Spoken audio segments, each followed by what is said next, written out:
बहुत depressed feel हो रहा है, बहुत अकेलापन लग रहा है। लगता है सब हमको मेरे पढ़ाई से दूर कर रहे हैं किसी ना किसी तरह। मैम बहुत सिर दर्द होने लगता है, अजीब थॉट्स आते हैं, प्लीज़ सजेस्ट। As is 20। आपकी एडवाइस से बहुत लाइट फील होता है ma'am. I am also preparing for my medical exam NEET 2021। Thank you ma'am, you are great. Thank you Muskan for your wonderful feedback and best of luck for your studies. NEET की पढ़ाई कर रहे हो, बाप रे बहुत ज़्यादा पढ़ाई करनी होती है।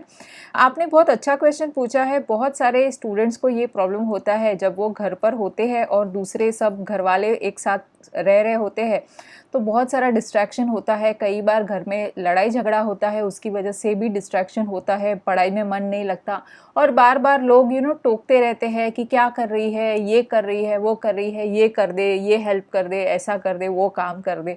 तो ऐसे में फोकस नहीं रहता पढ़ाई पर और इसीलिए बहुत सारा डिस्ट्रैक्शन हो जाता है। ऊपर से पढ़ाई का टेंशन भी और भी ज़्यादा बढ़ जाता है क्योंकि जनरली जब नीट की पढ़ाई करते हैं तो एक हम प्लान बनाते हैं, एक टाइम टेबल बनाते हैं और मैक्सिमम से मैक्सिमम वो टाइम टेबल को फॉलो करने की कोशिश करते हैं और अगर वो टाइम टेबल फॉलो नहीं करते तो और भी ज़्यादा टेंशन होता है।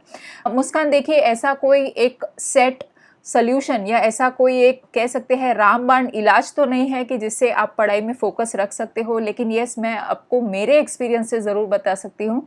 मेरी ज़्यादातर पढ़ाई जो है वो हॉस्टल में हुई है और हॉस्टल में घर जैसा कन्वीनियंस नहीं होता। हमारा रूममेट जो होती है वो क्या कर रही है वो हमारे कंट्रोल में नहीं होता। बहुत सारी आवाज़ें होती है, कोई लड़ाई झगड़ा होता है, बहुत सारा आवाज़ होता है। तो ऐसे में किस तरह से पढ़ाई पर फोकस करना चाहिए। तो मैं जनरली तब से मुझे म्यूज़िक सुनने की बहुत ज़्यादा आदत हो गई। मैं हमेशा पढ़ाई के समय भी म्यूज़िक सुनती थी। मैं जनरली इंस्ट्रूमेंटल म्यूज़िक सुनती हूँ। अगर बहुत ज़्यादा डिस्टर्ब्ड हो जाती हूँ तो रॉक म्यूज़िक सुनती हूँ या मेटल, हार्ड मेटल या रॉक म्यूज़िक सुनती हूँ या फिर ज़्यादातर क्लासिकल इंस्ट्रूमेंटल म्यूज़िक सुनती हूँ। इससे क्या होता है कि एक तरह का पीछे एक बैकग्राउंड में म्यूज़िक चलता रहता है, उससे पढ़ाई में बहुत ज़्यादा फोकस आता है। ये मेरा एक्सपीरियंस है। नाउ आई डोंट नो कि ये आपके लिए काम करेगा या नहीं, लेकिन आप ज़रूर ट्राई कर सकते हो।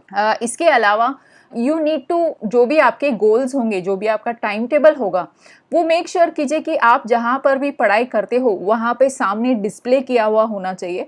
और जनरली टेंशन कब आता है कि जब हम बहुत बड़े बड़े गोल्स रखते हैं। जैसे स्कूल में मैं वैसा करती थी कि एग्ज़ाम के जस्ट 3 महीने पहले पढ़ाई स्टार्ट करती थी, जो बहुत खतरनाक होता था। ऐसा मत कीजिए।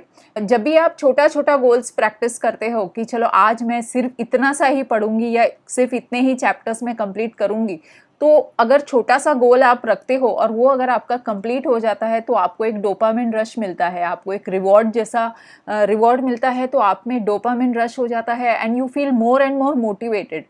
तो इस तरह से आप अपने आप को मोटिवेट कर सकते हो। दूसरी एक चीज़ जिसकी वजह से सर दर्द होता है एंड ऑल्सो ये सब चीज़ें होती है, तो अगर बहुत बार ऐसा होता है, घर पर भी ऐसा होता है कि एटमॉस्फेयर बहुत ज़्यादा टॉक्सिक हो जाता है, मतलब ऐसे घुटन सी महसूस होती है, ऐसा लगता है कि मैं कहीं भाग जाऊँ।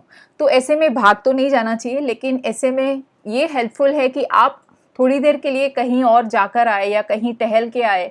अभी कोरोना वायरस के चलते तो of course you can't go out of your house, कम से कम दूसरे रूम में आप जा सकते हो या फिर आपकी बिल्डिंग के या आपके जो बंगलो है उसके टेरेस पे थोड़ा सा घूम लीजिए या फिर कुछ आप डायरी में लिख लीजिए। अगर वो भी पसंद नहीं तो कुछ आपके सब्जेक्ट को छोड़कर कुछ और दूसरा आप पढ़िए, कुछ और कंप्लीटली उससे डिटैच वाला कोई भी सब्जेक्ट होगा उसको आप कीजिए या फिर कोई हॉबी कर लीजिए, कुछ खाना बना लीजिए। अगर आप घर पर हो तो वो आप कर ही सकते हो या फिर कुछ पेंटिंग, ड्राइंग, कुछ ना कुछ ऐसा अलग कीजिए which is not related to your studies, क्योंकि इससे आपके माइंड को थोड़ा सा ब्रेक मिलेगा and your mind will become fresh. Okay, तो ये आप कर लीजिए।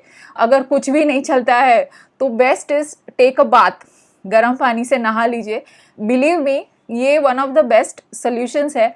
जब भी कुछ भी सूझता नहीं है ना, अच्छी तरह से मस्त गरम गरम पानी से नहा लीजिए। अपना मनपसंद बॉडी वॉश या मनपसंद खुशबूदार शैम्पू या वो सब यूज़ कीजिए।